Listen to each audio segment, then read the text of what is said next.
All right. So local recreational soccer league has 90 men and 84 women signed up to play.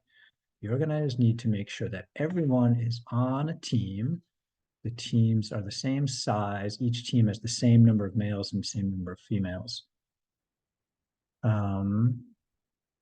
Okay, so what that means, so that's the important part. The teams are the same size, and each team has to have the same number of males and the same number of females.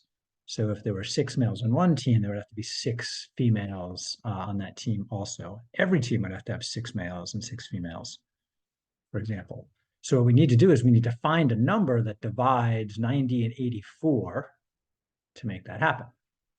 Okay, so we need to find common factors because of the same size and same number.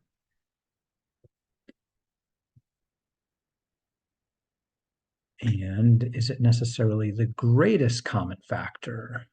What is the largest possible number of teams? How many people will be on each team?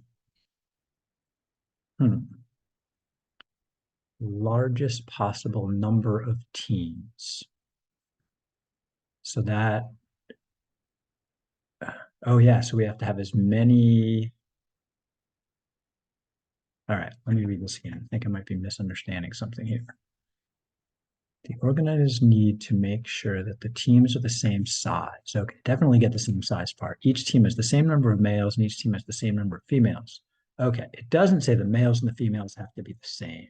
That's where I had my first misunderstanding. But we have to have males and females on each team. Okay, so if there ends up being 6 males on one team, there has to be 6 males on all teams. If there ends up being 8 females on one team, there has to be 8 females on all teams. Okay, that makes a little more sense. And then we want the largest possible number of teams. Okay, thank you, Zoom. Okay, so that's where the largest right here is. That's going to give us the greatest common factor. So definitely need common factors for the same size and same number of males on each team, same number of females on each team, largest number of teams. All right, so now we just have to figure out what is the greatest common factor of, oops, parentheses, 90, 84. And lots of ways to do that. We could list all the factors of each. We could do that with the greatest common multiple. So I'm going to do it a couple of ways to make sure I get it right. So the first method I'm going to use, so method 1, this is shown in the book. This is the list method, is to take each number and find all their factors. And we do that by writing pairs of multiples. 1 times 90, 2 times 45. Let's see, 3 goes into 90, 3 times 30. 4 does not, 5 goes into 90. So 5 times, I think 18. Well, calculator would be a good idea to double check these. 6 goes in, looks like 15 times. Again, good idea to have a calculator. Let's go double check some of my thoughts there. Use Desmos. So I'm looking for factors of 90, and I was testing, let's see, 5, 18, good. And 6, 15. Okay, I'm on a roll. And let's see, 7, no. 8, 4 didn't go, so 8 won't. 9 does 10 times, and 9 and 10 are right next to each other, so I am done. Those are all the factors of 90. So then we find the factors of 84. That would be 1 times 84, 2 times 42. 8 and 4 is 12, so 3 goes in there. Let's see, 3 goes into 8 twice with 2 left over. So that would be 28. 4 goes in there 21 times. There's supposed to be little dots there for multiply. 5, no. 6, yes. I think 6 goes in there. Oops, 14 times. Let's take a check some of these. And again, you might wonder, how did I get 14 so quick? And the answer is I looked at the 3 times 28. And if I factored a 2 out of 28, 2 times 3 is 6, and 2 goes into 28 14 times. So that there's often ways to use previous factorizations to get new ones, which we played around with a little bit last week. 84, test some numbers I found, divided by, let's see, what am I testing? 6 goes in 14 times, and 8, no, 8, was I testing there? I guess 6 was the last one I did. Okay, looking good.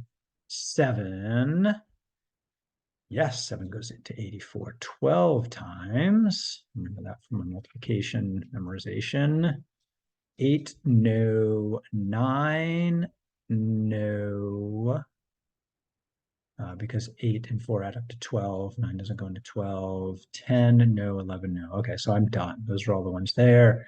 And there's a whole bunch of common factors here. So what's common? 1 is common. 2 is common. 3 is common. 6 is common. Not 9, not 10, not 15, not 18, not 30, not 45, not 90. So it looks like the greatest common factor is 6.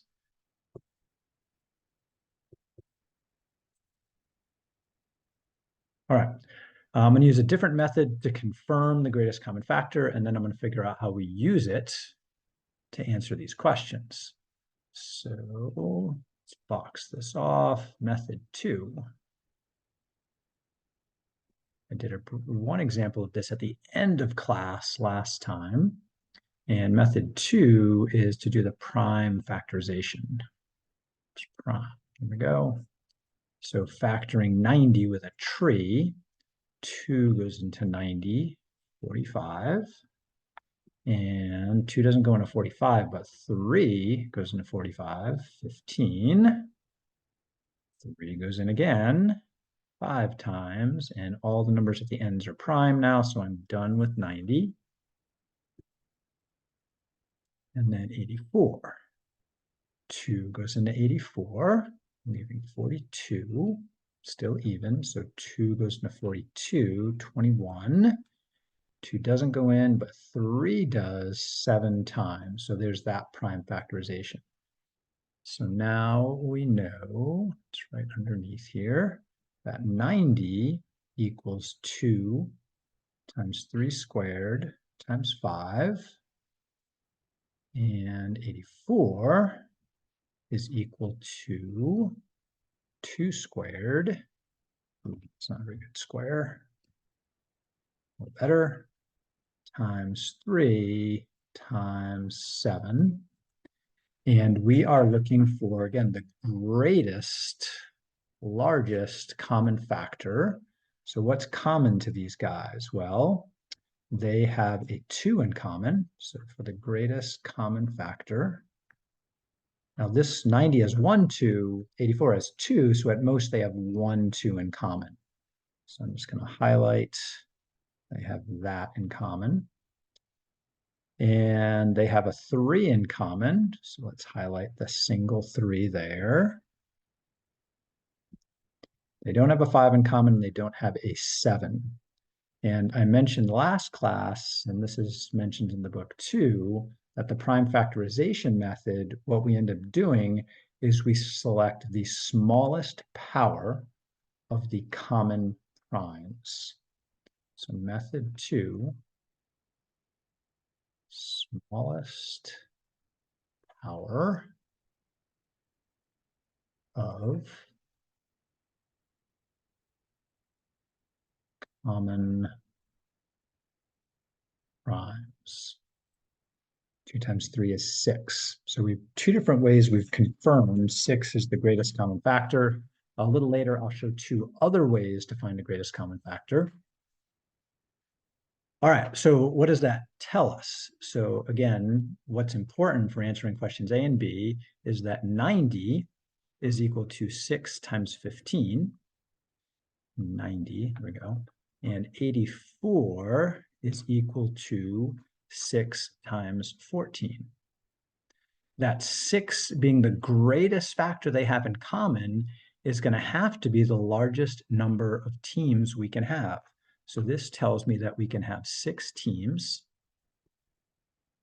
And the makeup of the teams, so each team will have the 90 came from the men.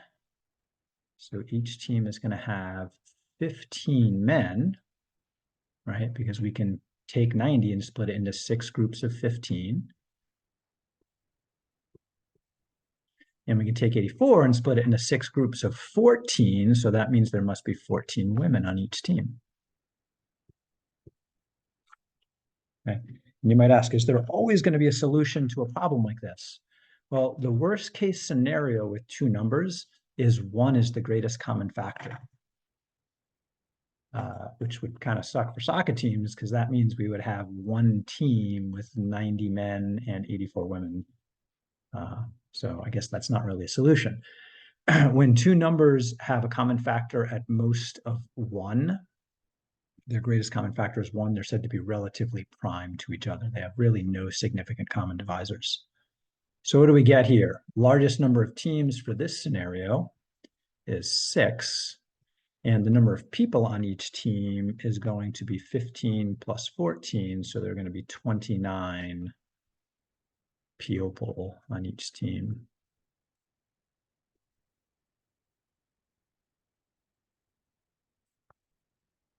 That was a fun problem. Thank you.